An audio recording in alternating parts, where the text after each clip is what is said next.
Fist, nous sommes en piste pour revoir le Prix de Belgique qui s'est couru le 17 janvier. C'était la dernière course préparatoire, la dernière DB pour préparer le Grand Prix d'Amérique.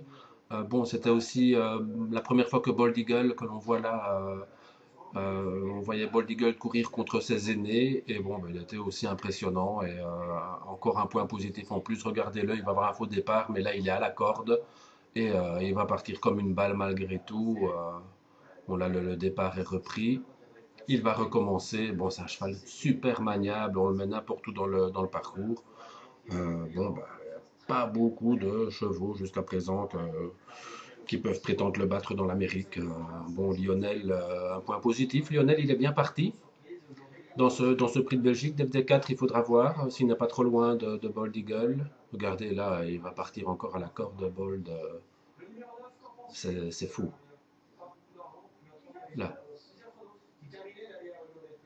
c'est impressionnant, quoi. Et Bold Eagle, il est plus à l'extérieur, il est là, et il va partir très correctement avec ses fers. Bon, il va courir gentiment, mais voilà. Hein, voilà, Bold Eagle est bien parti, va prendre un dos directement, et Voltigeur de Mire va faire la course. Il va voir passer un avion dans la ligne droite. Bon, les chances de revanche dans l'Amérique paraissent compliquées pour lui, donc moi je me tournerais vers plus un Akin du Cap-Vert, s'il y a beaucoup de rythme. Donc Lionel, je vous l'ai dit, et peut-être aussi Burt Parker. Malheureusement, il part beaucoup moins bien, il est là-bas tout dans le fond, Burt Parker. Il fait toujours des bouts extraordinaires aussi. Il sera déféré des quatre, hein, ce sera intéressant de le voir, mais s'il pouvait partir un peu plus vite et pour une fois se retrouver à l'intérieur de Bold Eagle, pourquoi pas? Mais c'est vraiment pour chercher les poux là où il n'y en a pas. Là, Penquick, jusqu'à présent, on n'a rien vu, donc il sera bon, certainement plus performant le jour J. Mais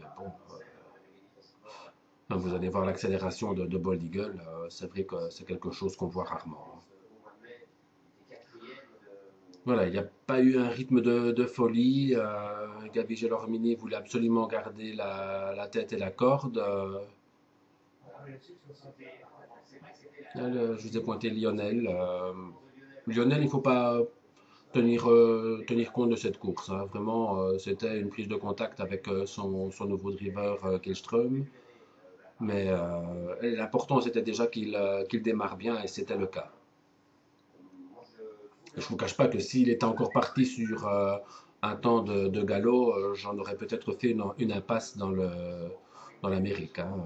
Burt Parker, dernier en deuxième épaisseur avec Penpuik à son intérieur. Voilà, on est sur le pied de 14. Pour ces chevaux-là, évidemment, c'est du petit trop. Bon, malgré tout, il faut avoir la possibilité de faire une accélération et d'accélérer plus vite que les autres, hein. C'est ce que Bold Eagle va faire. Et regardez aussi Burt Parker, il va passer en troisième épaisseur, celui qui va faire tout le travail pour venir prendre une troisième place. C'était courageux. Amiral Sacha, pardon, fait un bout. Bon, probablement qu'il n'est pas au summum de sa forme. Il va s'enlever. Malheureusement, il ne sera pas là dans le Grand Prix d'Amérique. Voilà, Burt Parker, lui, il est passé en troisième épaisseur. Et ben, au moment où la course s'accélère, lui, il se retrouve nez au vent et il doit aller encore plus vite que les autres. Et il va le faire, hein. C'est quand même exceptionnel.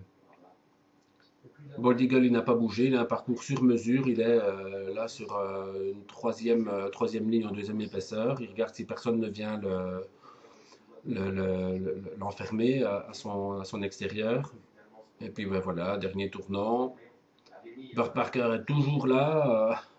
Et on en remonte un à la fois. Et c'est le moment que va choisir Bold Eagle pour sortir. Regardez Burt Parker là. Voilà. Là, ça l'éclair de classe en deux temps, trois mouvements. Bah, voilà. Là, on est sans mots, hein. Burt Parker, lui, continue son accélération. C'est très, très, très bien. Bon, à suivre. Le Soulois, à ses côtés, un mec des Ripré, c'est très bien aussi. mon avis, ça va être un peu léger pour l'Amérique quand même. Et bon, là, on voit Open Quick, c'est pas mal finalement. Sa fin de course en retrait, on le fait travailler après la ligne d'arrivée. Bah, il sera dans les 5, il ne faut pas arriver à l'Amérique, mais de là à battre Bold Eagle, il faudrait qu'il y ait un gros problème. À bientôt les turfistes!